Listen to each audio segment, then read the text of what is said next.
Praise the Lord. സഹോദരങ്ങളെ, വീണ്ടും ഒരു പ്രവൃത്തി ദിനം.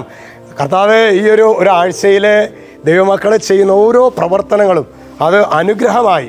അത് ബിസിനസ് മേഖലയാണെങ്കിൽ അങ്ങനെ, തൊഴിൽ മേഖലയാണെങ്കിൽ അങ്ങനെ, പഠന മേഖലയാണെങ്കിൽ അങ്ങനെ, വിശിഷ്യ പ്രാർത്ഥനാ ജീവിതം ഒരു തീയായിട്ട് മാറട്ടെ എന്ന് ആത്മാർത്ഥമായിട്ട് പ്രാർത്ഥിക്കുകയാണ് കേട്ടോ.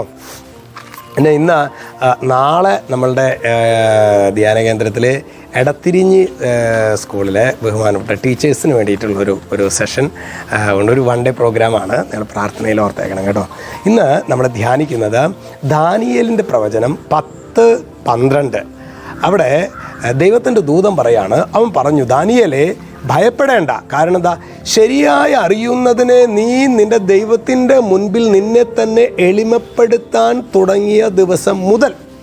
അപ്പോൾ ശരിയായിട്ട് അറിയുന്നതിന് ദൈവമായ കർത്താവിന് ശരിയായ ജ്ഞാനം വരണമെങ്കിൽ, ദൈവമേ ഞാൻ ആരുമല്ല കർത്താവേ എന്ന് പറഞ്ഞ് എളിമപ്പെട്ട് പ്രാർത്ഥിക്കണം അല്ലേ.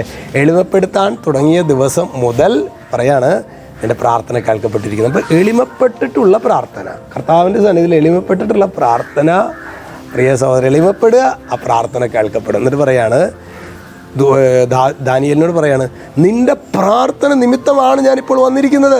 അപ്പോൾ നോക്കി, എളിമപ്പെട്ടിട്ടുള്ള പ്രാർത്ഥന കേൾക്കപ്പെടുന്നു മാത്രമല്ല, ദൂതൻ അവിടെ ഇറങ്ങി വരും. പ്രിയ സഹോദരങ്ങളെ, ഒരു കുടുംബത്തിൽ നിന്ന് ഒരാളെ കർത്താവ് ഉയർത്തിയിരിക്കും. നമ്മുടെ കുടുംബത്തിൽ നിന്ന് നമ്മുടെ കുടുംബത്തെ, നമ്മുടെ ദേശത്തെ യേശുവിലേക്ക് തിരിക്കാൻ ഓരോ കുടുംബത്തിൽ നിന്നും ഒരു വ്യക്തിയെ ദൈവം ഉയർത്തിയിരിക്കുമെന്ന കാര്യത്തിൽ ഒരു സംശയം വേണ്ട. ആ വ്യക്തിയാണ് സഹോദരി നീ. അതാണ് ഈ വ്യാഴാഴ്ച ശുശ്രൂഷയിലൊക്കെ നമ്മുടെ ഡെലിവറൻസും കാര്യങ്ങളൊക്കെ എന്താണെന്ന് വിചാരിച്ചിട്ടാണ്. അതായത് നമ്മളോട് ഒരു 10-200 പേരാണ് വരുന്നതെങ്കിലും അച്ഛനൊരു 20,000 പേരെ കണ്ടിട്ടാണ്. ഒരു വ്യക്തി എന്ന് പറഞ്ഞാൽ 10 പേരായിട്ട് റിലേറ്റഡ് ആണ് ഏറ്റവും ചുരുങ്ങിയത്, വളരെ ക്ലോസ് ആയിട്ട് അല്ലേ. അപ്പോൾ 10-20,000 പേരെ കണ്ടിട്ടാണ് നമ്മൾ ശുശ്രൂഷ ചെയ്യുന്നത്. പ്രിയ സഹോദരൻ, ആ ഡെലിവറൻസിൻ്റെ ഒരു കൃപ, പ്രിയ സഹോദരൻ, ഒരാളെ കർത്താവ് ഉയർത്തും. അപ്പോൾ അതുകൊണ്ട് എന്നെ കേൾക്കുന്ന പ്രിയ സഹോദരി, നിന്നെ കർത്താവ് ഉയർത്തിയിട്ടുള്ളതാണ്. അതുകൊണ്ടാണ് നിനക്ക് ഈ വചനം കേൾക്കാൻ പറ്റുന്നത്. അതുകൊണ്ട് നീ നിസ്സാരനായിട്ട് നീ നിന്നെ തന്നെ കരുതരുത്. നീ ശക്തനാണ്, ധീരനും ശക്തനുമായിരിക്കുക. ഭയപ്പെടുകയോ സംഭ്രമിക്കുകയോ അരുത്. കർത്താവേ, ഈ വചനങ്ങളൊക്കെ ഒരു അഭിഷേകമായിട്ട് ഈ ദൈവമക്കളിലേക്ക് ചൊരിയണമേ.